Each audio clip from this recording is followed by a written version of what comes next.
Hello, everybody, and welcome to another edition of the SDR podcast. We're here after a fantastic Australian Grand Prix, and now we know what the pace is like on the grid. So, we've got Mr. Bove, as usual, alongside me, and we've got Liam Doherty for another hot take with his Red Bull gear on. Brilliant. How are we, lads? Doherty, how are you? Fantastic, Alex. How are you? Fab. I'm absolutely fab. Bove, mate, what's occurring in the Bove world? I'm all right. I'm hanging in there. Hanging in there. Right, I just kickstarts a good conversation, actually. So Ferrari seem like they've got really, really strong pace, don't they, Bove?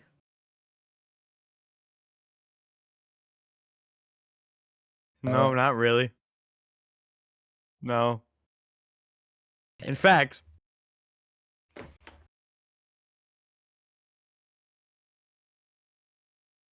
I might just be a whole McLaren fan now. We're cooking. Just saw his mean? nipple. Know what I'm saying? Oh, no. I'm just gonna swerve off that. Just put Red it out Bull, there. little bit off the pace, my dear. Yeah, Red Bull, not the best.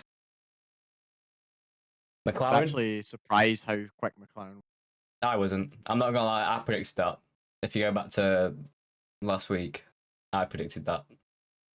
Yeah. I feel like I had a feeling. Did we all have a feeling that Ferrari wasn't going to be as quick? Or is that just... Yeah, I know. I can't believe people even like that team. I thought Ferrari were gonna take a bit. Well, didn't really... Well, to be fair, no. I think the evolution of the car will be quite good throughout the season. I think I'm they're predicting after Spain. I'm talking. My turn. I'm predicting after Spain, they will be a lot better. I think once they get the whole, they do that. What are they doing with the Flexi flexi wing testing 1 2 3. stringent tests. I think. I think after that it'll be Ferrari will improve a lot because they have the most room to improve. I think out of all teams on the grid. I think know what I mean? out of the top 4 teams, they've also aggressive this year's car. So I think give them time. Yeah, you're gonna have to move your mic. You know what I'm saying?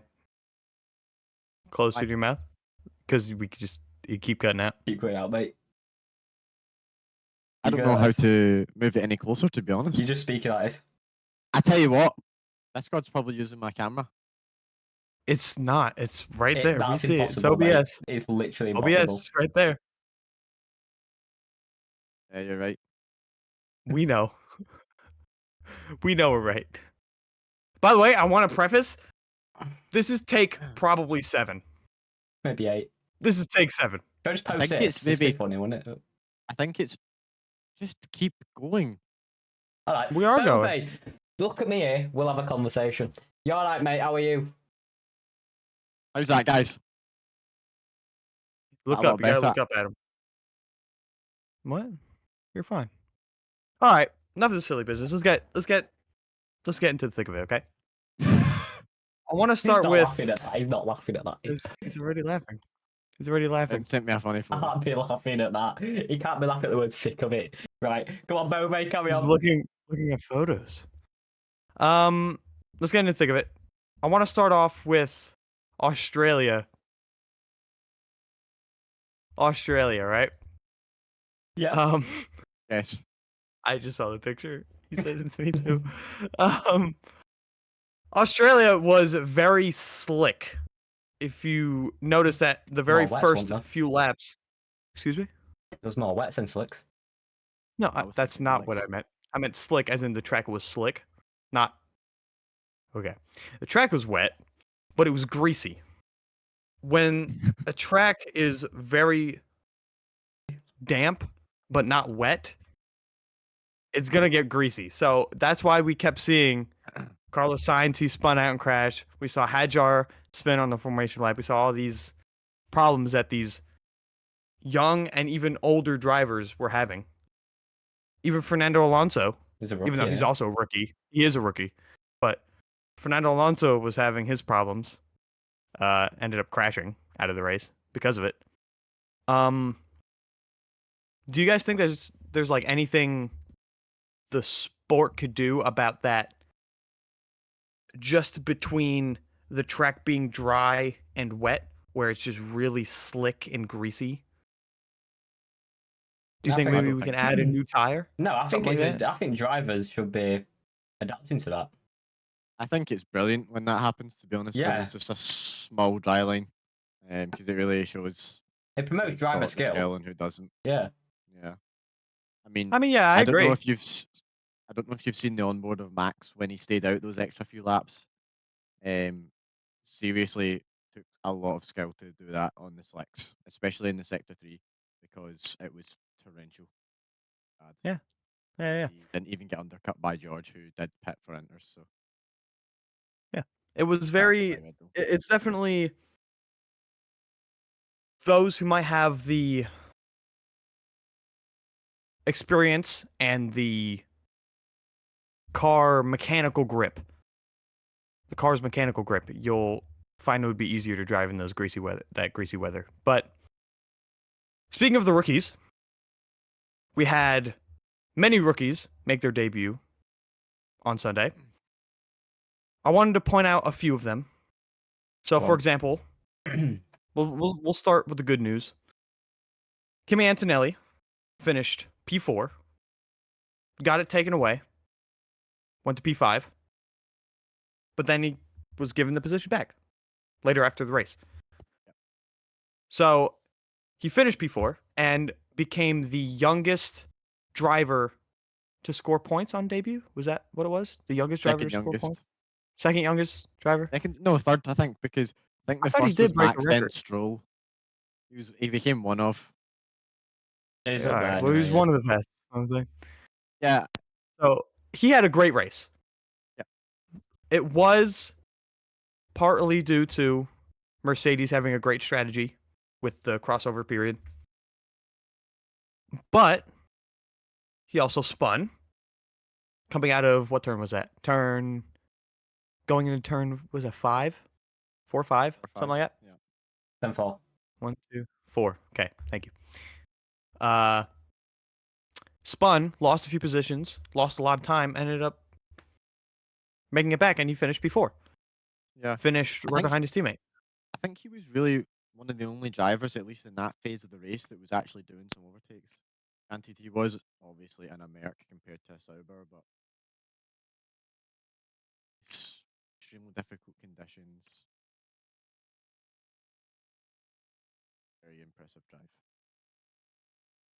You're gonna want to move it a little bit more. You know what I'm saying? Guys, I don't know what's happening here with the mic. Can you hear me? Just cutting No, out, we mate. hear you, but like I feel like when it's you when you're keep leaving talking, and leaning when you over here. talk I don't for know too why. long. It should be no different from when I'm on Discord normally. Yeah, but I don't think you yap for that long on Discord. Like a one-word wonder. One word wonder. Yeah. Wow. Do I want to open this? Okay, let's keep it rolling. Yeah. I mean, yeah. Yes. Well, So Antonelli showed some class. Obviously, he didn't spin for starters, which was better than all the other rookies. Dead spin. Well, he did spin, but not in the wall. And Correct. it wasn't just because he went on the wet line. It was because he went on the grass, which is a bit different compared to how the others put it in the wall. which was more so of like a misjudgment, considering the F1 cars are a lot wider than the F2 cars. So maybe it was just him adapting still. So it was Yeah, because he adapting clipped the to grass, that. doesn't he? Yeah, clip the He grass. did. That was less. I think that was less skill based, more like, oh, I'm still getting used to the physical car, width, length, whatever. So I think he did fantastic. I think he deserved driver of the day. I'm not even gonna lie. But that was only some light in a cavern of just horrible rookie debuts. Hajar I mean, was a big talking point. Formation lap crashed. Was that not formation lap? yeah. Yeah, That it was was. I was formation lap. just shaking my head because I was a bit disappointed. Oh, okay. You both shook your head when I said it. I was like, oh, I messed up. Okay, but yeah, it was formation lap, crash at turn 2, exit turn 2, and ruined the car. He was very emotional after the race, and I felt bad for him. I really did. I wanted to see what his pace was like because he was one of the only drivers that I was like, I have no idea what to expect from him. Bortoleto, I knew he was very fast in F2. Antonelli, everybody was talking about him. Doohan, we'd seen him a little. Lawson, we'd seen him. So it was intriguing to me to see what he was like on this day, especially in this weather. And then he just, I think Hajar and Doohan were probably the biggest unknowns. I given they both crashed, I think they impressed in quali. I think Doohan's last lap was ruined by the yellow flag. Is my mic okay? yeah, you're good. You're good so far. Because he had to lift so much in sector 3, and Hajar, I think, quali P11 or something like that. So a good showing in quali, and it's a shame that the race was such difficult conditions, because even though they're all rookies, Antonelli got the most private testing. He got the most time in F1 cars compared to Hajar, Bortoleto. Doohan obviously did his debut last season in Abu Dhabi, but it's only one race. Had hundreds of hours in F1 cars to test to prep him for this, so expected a bit more from him, which we got. Yeah. You mentioned Doohan. Doohan, I think, was someone runner up to Hajar that I wanted to see perform. We only saw him in Abu Dhabi. At least I only ever remember him from Abu Dhabi last year. And he was, we knew more about him considering everyone was like, okay, it looks like he's about to get sacked in a few races for, why can I never remember his name? Someone help me out. Franco Colapinto. Thank you. So him, I was like, you could kind of see where he's at compared to Hajar. But what do you think, Alex? What did you think about Hajar and after the crash, his emotions? Do you know what? I don't even know what to say about the emotions and that. Don't get me wrong, it's a big sport, stuff like that. But you've got another 23 races. Crack on with it. Get your head down. It's only round 1. You've got many to go after. So I think you need to just chill out in that perspective. Doohan, I have heard a bit more about than Hajar. Hajar's been a bit more unknown than Doohan. Doohan, I think, should have got a chance in Formula 1 a bit sooner, but obviously it's just 20 cars, not much you can do.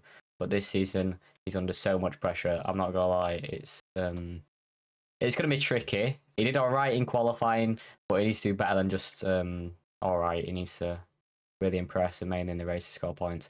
I don't know. It's an interesting one that we're gonna have to see unfold. We'll see how they do in China as well.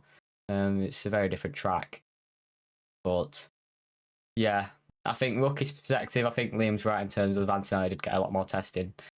But still, there were still hints of just overall quicker pace. But obviously, you can't really compare. I obviously want to see Bottas in a quicker car because I'd appreciate it more, and I want to see him his pure compared to the top guys. But you can't really see that in a kick salver.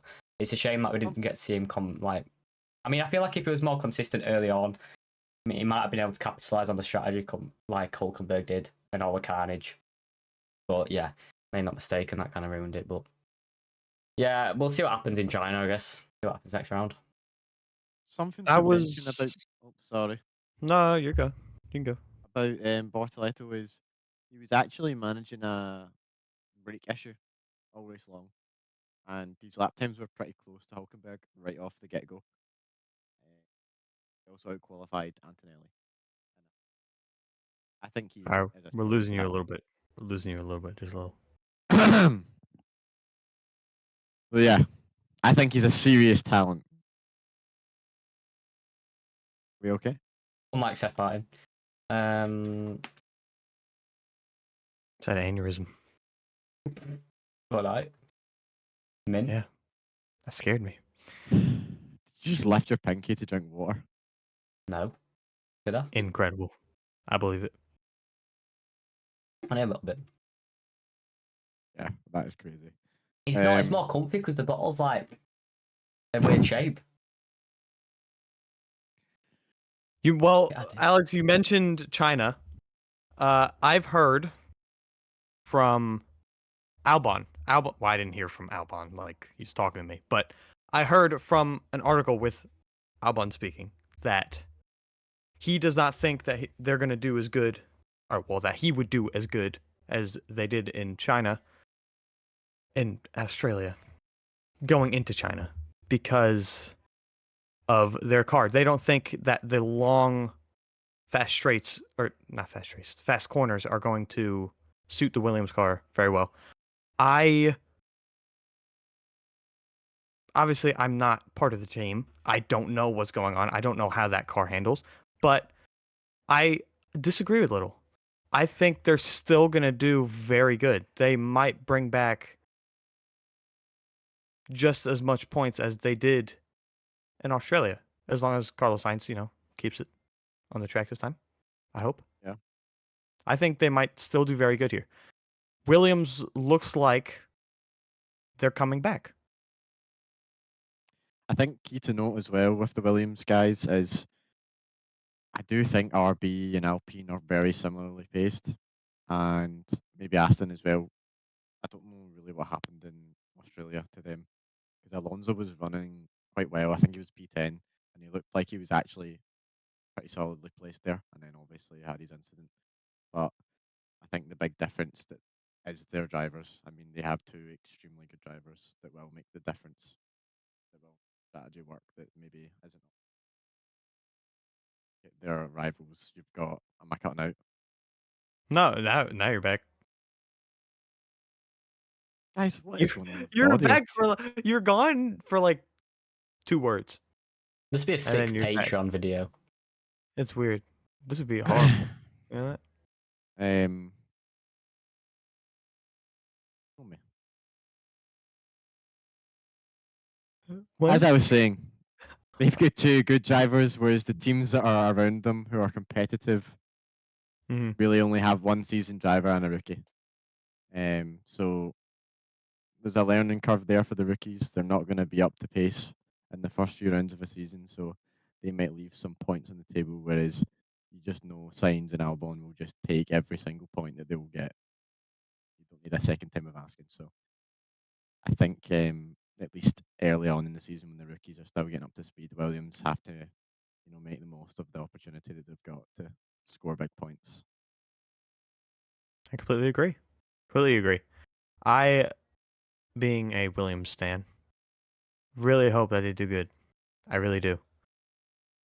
Watching Carlos crash was pretty It was rough. heartbreaking, to Pretty be rough. honest. I don't think anyone That was likes really that. sad. No one can enjoy No Carlos one- crashing nobody the wanted Williams to see that. debut. No one wants to see that. It was probably one of the most heartbreaking parts of the actual day. But That was pretty bad. I don't know. I feel like when he a bit of pre-race nerves for Carlos, so it didn't really ever get started for him. But I think he'll do well in China. But yeah, they are going to do well in the early rounds. First half of the season, I think they'll be best of the rest in every race. But it depends on, like, obviously in Australia with Carnage, what let them into, well, to get in P5 in the end.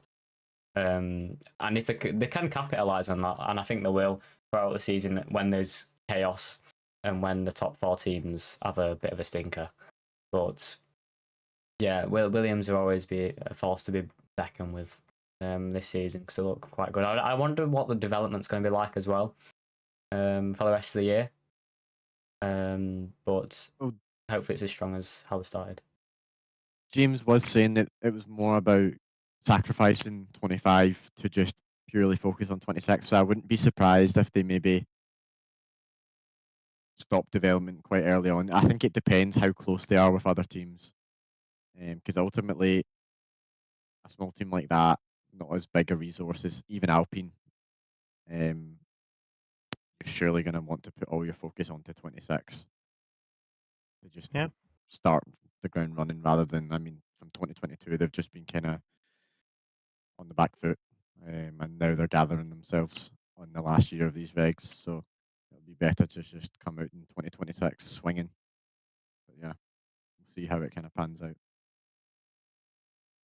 Williams has been doing not too hot at all ever since they signed Lance Stroll all those years ago. Ever since then, Yeah.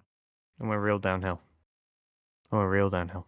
It was ever since really Lawrence Scholl started to get involved and then brought Lance in. I don't know, as soon as that came about, it just started to stop. Obviously, Claire Williams struggled, put it that way. The money. But I think the budget cap has really saved quite a few of the small teams, and it also makes it more attractive for new constructors to come into the championship. I mean, so we've got an 11th team in 2026, and then is there another team that's coming in for 12th? They were querying it or something like that. I don't Heard somewhere. think so. I haven't heard about that. Not sure, but obviously we're that's going to have 11 teams from 2026 with General Motors, so we'll see how that kind of lines up. America's taking over. Anyway, Red Bull, right? How about them Red Bull drivers? Max Verstappen in the final qualifying session, after everyone did their first run, Max Verstappen put it on provisional pole. Liam Lawson was out in Q1. So he said what? oh, nice, fine, I Karen. believe he muttered Okay. Perez on his breath, but I'm not sure. I just something in my throat. Okay. Well, Liam Lawson. I had Mexican for dinner. Okay. Sergio Lawson put it in Q1, and Max was up there, you know, scaring Lando a little bit for that win.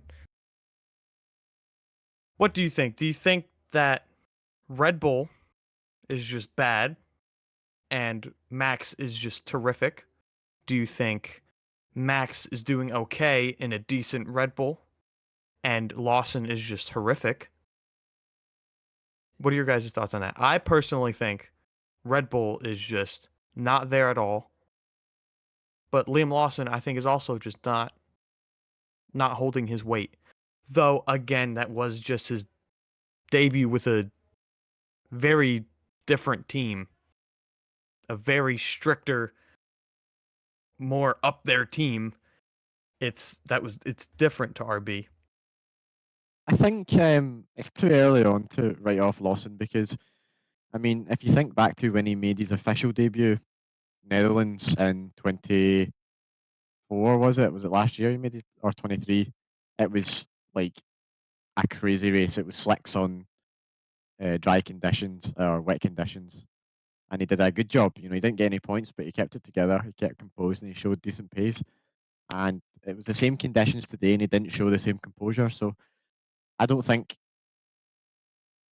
we can judge him just based off of that one odd race.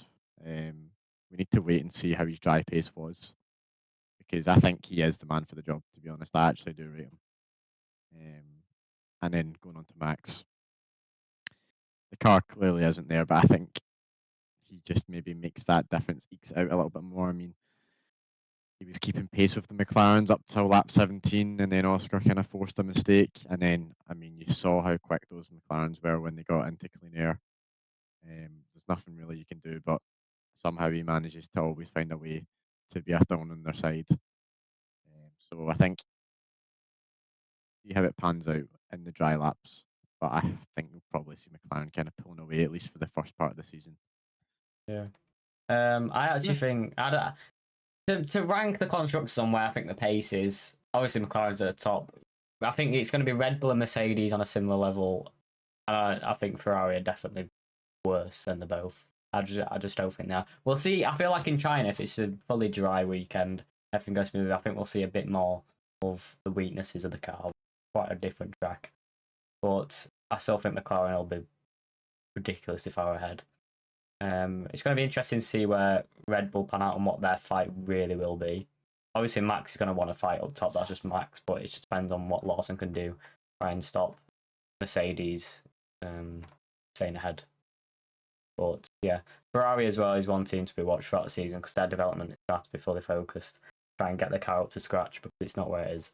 But obviously, we'll see what happens. But I think at the minute it's going to be obviously McLaren at the top, then Red Bull and Mercedes, and a bit of a Ferrari struggle. But yeah, I don't know. The midfield pack, obviously, you don't know what to say about them because it's still a bit all over the place. Yeah. I don't think we can judge Ferrari as of yet because I was reading somewhere that they had to really alter the setup late on because they found that their plank wear was too high or something like that. And in certain corners in FP2, they were going faster than they were in quali just because so they lost so much performance maybe too late on to try and figure a way to recover that. So I think give them a few rounds to play about with their car because again it is probably the most different or the biggest change in philosophy within the top 4 teams. So give them a few rounds just to see how to use their car, what the window is. I think Merck, we know they like cool conditions, and that's what it was. So we'll see if that maybe flattered their car again. And I think China's meant to be completely dry and decent temperature as well, and it's a bit of a tire eater. So kind of see what the pecking order is in a better picture there. I still think it will probably be McLaren, and then I don't think there's really anything to choose between the top 3 teams. And then below that, I don't think there's much to choose between Williams, Alpine, and RB. Yeah. Maybe Haas and Sauber a wee bit further behind them. I think Haas have had an absolute stinker. They were so slow. Significantly off the pace. They were last in every session, no matter what. I didn't follow the weekend entirely. All the practice sessions, was it like that in the practice as well, or was it just when it came to race? They were last every session. Yeah, it was pretty bad. It's a shame because they actually had good momentum coming from the end of last year. They looked like maybe at times the 5th or 6th fastest team, and now they've just plummeted. Yeah, and I think it was kind of expected. I mean, Haas is. I know Gene Haas is struggling. I give you my little American insiders that they just sold their NASCAR team. He just sold his NASCAR team, and he was partnered with Tony Stewart. For those who know, Tony Stewart is a huge name in NASCAR, and they were partnered, and they had it was a historical name in the sport, and they just disbanded because Gene Haas was struggling and had no money. They weren't doing good in NASCAR, and it sounds like the same problem in F1. They just don't have money, they don't have staff, and they're struggling for just to stay alive. But yeah, they just signed Esteban Ocon, who's not a bad driver. He was with Alpine for however long. He was with Mercedes for those years. Grand Prix winner and as well. Grand Prix winner. He's not someone to just, oh sure, I guess we could pick you up. It's like, okay, we're gonna go for Esteban Ocon. That's a driver. That's the thing is, but I feel like over the past few years, they've been slightly getting better with the money that they've been coming in. I feel like last year was a really good year for the growth of the team. I feel like they had a lot more sponsorship.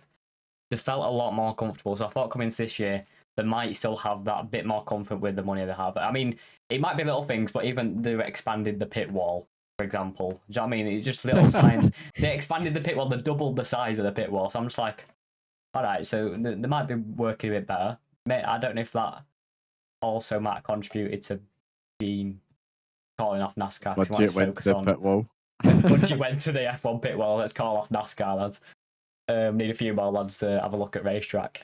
But yeah, I don't know. It's a weird one with Haas because we don't really know what financial position they're in. It's a bit all over the place at times because obviously the last few years have been struggling. Last year, especially, they feel like it was growing, it was doing all right. This year, where are they with the money? I want to know because it really helps in terms of what they're going to do. Are they going to have another 2021? Like, it's a weird team to really talk about. It really is because you don't know what to expect. I feel like with Haas, their whole philosophy is buy as much as you can from Ferrari, Mm. and spend everything else, all your time developing the stuff that you have to. And I just think that kind of philosophy, as I said, will only ever allow them to fight Yeah. for that. Maybe probably not even best of the rest. Realistically, I think last year they did a very good job executing good races. I think Hulkenberg got P6 2 times, which was really good. But a team like that, I would never expect them to be above top 7. So yeah, we'll wait and see how they can bounce back. If they can bounce back, they did get that Toyota sponsorship, so that could pump in a little bit of cash there. Also, Toyota's a huge name, so I'm interested to see if they are curious to maybe expand that into like a title Yeah, that's what I partnership. was thinking. Yeah. I hope so. But I hope so. yeah, that would be great because realistically, I think, as you say, Haas is probably not going to be a team that's going to be here for the next. Do you see Haas on the grid in 10 years' time? I No. don't. No. Yeah. I was honestly Hope thinking so. that Toyota might fully just take over the team. Yeah. Haas isn't going to really fight anywhere higher than 5th. So yeah, I think it'll come to an end in the next 3 years minimum. I think if they have a terrible 2026, Yeah, they've just got to think, how many times are we going to do this where we can start to get somewhere and then we just change the regulations right back to square one, bottom of the midfield. And What do you huh? think stopping him from Gene Haas from, let's say eventually he does want to sell the team? What if he sold it to Andretti? I think that's What a great if idea. what if Andretti finally gets his team and becomes Andretti Toyota? I think the only reason he's keeping his team is because F1 is growing and his team is so valuable. Like that 10th spot, you see how hard it was for people to get onto the grid, and he has a spot. He can sell that spot, and that spot's only going to appreciate over time. So I think he's just waiting until there's a number he just can't resist, to be honest. And I don't think he's gotten that yet, and he might get that with Andretti or someone else. That's the only reason I think they're in the team or in F1. Okay. All right. Now, let's move away from those guys. Let's go back to Australia. Ferrari had a struggle in the rain. Now, Charles Leclerc came on the radio at one point, and all I wrote, I'm looking at my notes right now. All I wrote was Charles Leclerc bathtub situation because his car was filling up with a lot of water, apparently, allegedly. I honestly don't even know too much about it. All I know is that he came on the radio and was saying, my car is filling up. And this happened early in the race. And he finished the race. So It just did he gives you. finish like that? I think so. He must have. Because how are they going to fix the leak? I I think it think they just did something in the pits or something. radiates the 2022 Ferrari calls of just a complete shambles, and it was not good to hear because, in terms of strategy, at the end of last year they were really solid, and I mean they literally put up a really good fight for constructors right down to the last lap of the last race. Um, Maybe that's just a one-off, but I mean communication between Hamilton and his engineer, Leclerc and the engineer. I mean, they were getting told different information in regards to weather as well. Just not a team. How have they not ironed out these issues? Until they iron out all that, that's when they're going to be able to challenge. And they've not even done the basics. I mean, it's not sound enough to be a threat. Like, I mean, Red Bull execute very well. I think they're probably the best team on the grid to just. They always seem to be there on strategy, making the right calls. McLaren last year, they kind of fumbled in those high pressure situations, and in Australia, they kind of rectified all that. They made a really good call. Lando, as soon as he came off, went straight into the pits and ultimately won the race because of that. So very good from them, but not so good from Ferrari, Yeah. which we're kind of used to at this point. I mean, Ferrari, the strategy was just. I mean, to stay out in the first place was just they had a chance, even if they didn't have the pace. They had a chance to still make up positions by just going along with what the weather was telling them. Like, all they had to do is the bare minimum, but they tried to risk. So they always try to risk something to try and get a Yeah. bigger reward, but it always manages to fail because it just seems silly. So I feel like in Australia they did it again. They tried to risk too much. It ended up with them failing miserably. I did hear something. So they both stayed out in hards 1 lap later than Max, or 2 laps, I can't remember. And when those two cars went off, which was Lawson and Alonso, not sure if it was Alonso, but it was definitely Lawson and someone else, maybe Bortoletto actually. I thought, my It was God, Sauri. they have pulled an absolute genius strategy. This is going to get red flagged, and they're going to be net one and two. But it obviously didn't get red flagged. I actually think some parts of that race should have been red flagged. I don't know why we're doing half the race under a safety car. There was so much laps under a safety car or VSC. I didn't enjoy that. The shenanigans with the truck on track as well wasn't great. I don't see how that's not red flagged when you've got a truck on track and cars going past it.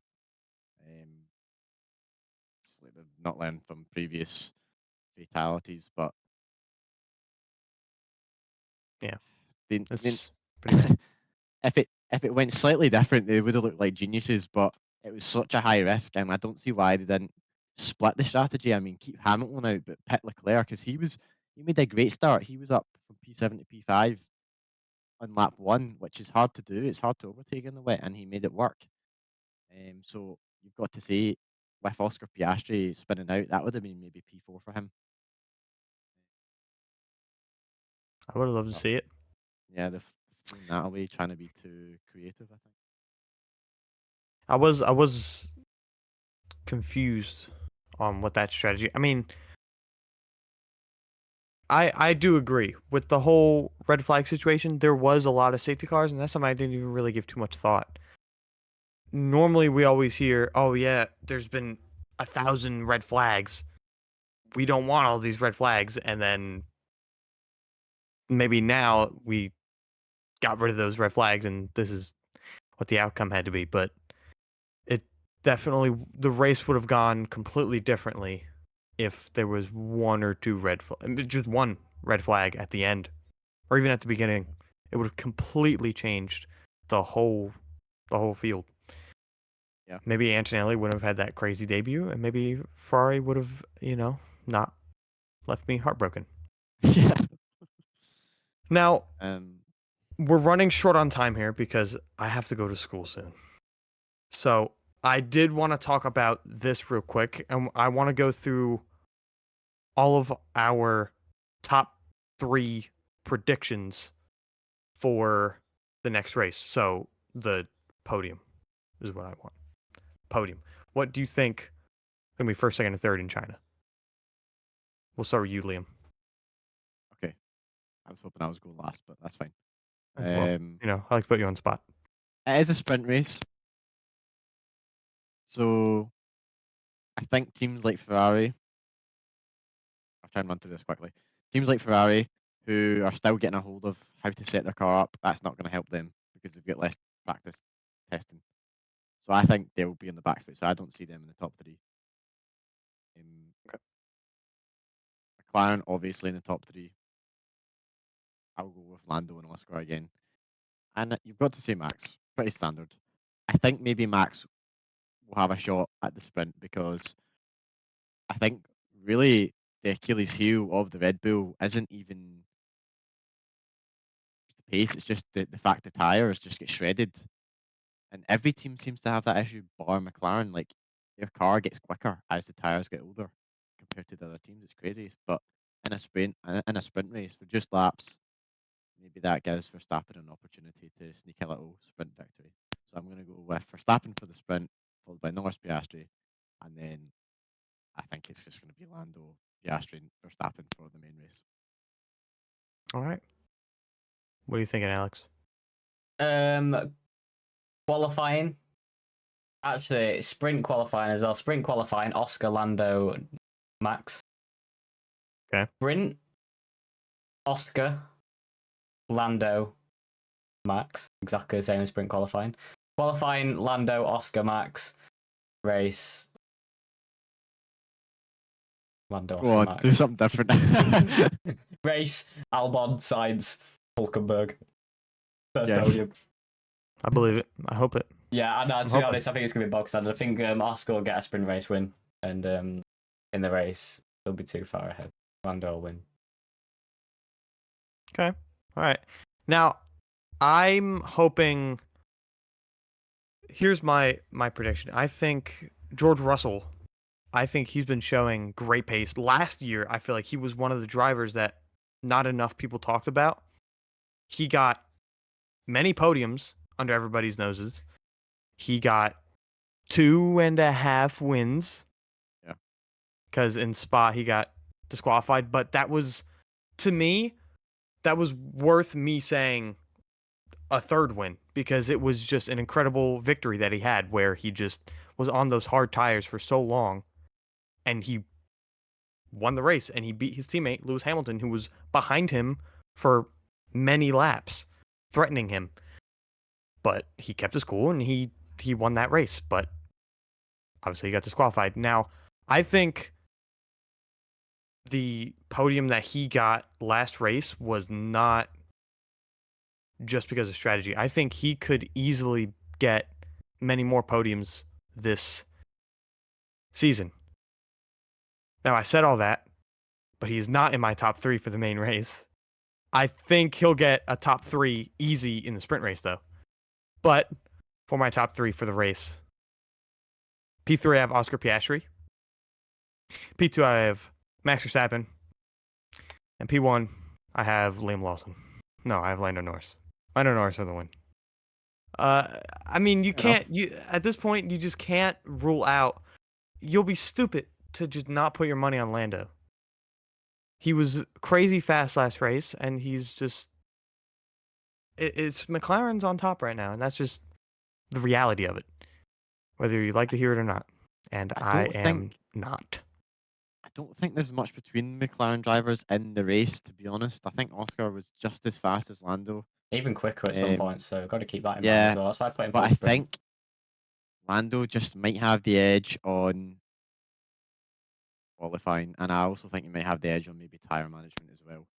But I mean, it's got to be playing on their minds that, look, when we got clean air, we were a second quicker than Verstappen in that race. It is a 2-horse race as it stands for the championship, and you just know you might not get this opportunity ever again, so you need to make the most of it. And I think Oscar is going to just go guns blazing. So I would like to see him win some Grand Prix and put a kind of a challenge to Norris. Yeah. Another thing to touch on quickly is that's exactly what someone like Verstappen needs. Who the car isn't there right now, but if he can't, stop Norris from getting the points, maybe his teammate can, and they can steal points off of each other, so they don't run away with it until maybe Red Bull can come back and bring some developments later on. But you can never count out Max either in types of races. No. Absolutely. And that's why I have him Good place. P2 because honestly, I would not be surprised if Max even won this race. He seems like he really does good at this track from everything that I've gathered. And I think he's just Max.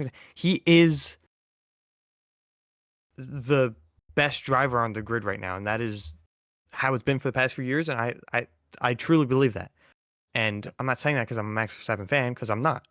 I just truly think he's a very, very good driver right now. Sure, he might be aggressive at times, but he's doing something that everyone else isn't, and that's consistently winning consistently keeping it on the track. He hasn't had a crash in a long time. I don't remember him having a crash last year. Well, Yeah, I there don't think so. was Hungary. There was Hungary. Yeah, Besides Hungary, there wasn't really anything for years. 2023 was spotless. when do you ever see Spotless. Max go into the gravel or make like a mistake where you're thinking that could have been his race over, you know? Like a silly mistake here and there, but nothing crazy. And I think that's just what makes him so potent in the championship. Is just the consistency and the raw. Kind of sidetracking. See your points on Russell. I was gonna say the same. His season last year was really good. I mean, I was obviously 2 wins on paper, 3 on track, and he had just as good a season as Leclerc and Norris. I think. I think if he was in a better car, very good. And I think he's maybe someone to look out for because in the way we just spoke about Max, I think George is becoming like that. He's just getting the most out of his car, and he's always seemingly there. He's on top of these regulations. He's on top of these cars, and as soon as Merck bring performance, he's gonna extract all of it. Yeah, Well, his direct contract performance. is up at the end of this year. I think he'd be So silly not to stick with Merck because I think they're kind of primed to be the best team in terms of their engine, and we saw how that was last time for them. 7 years of 8 years of dominance. So I think it'd be silly to change teams going into the new season. You don't. I Right don't now, I think would I'd all have. I don't think I have many options, to be honest. yeah, like yeah, McLaren locked out Red Bull. Red Bulls. It'd be They strange. wouldn't they wouldn't put him in Red Bull. Ferrari locked out. So yeah, he would stay where he is, wouldn't he? Anyways, I think covered most of yeah, the just stuff on about the does it. podcast. Yeah, So that does it. It does indeed. Australia's done. Liam, thanks for joining us. Been a pleasure. thanks for having me. Thanks for having me. Bove, as always. See you next time, mate.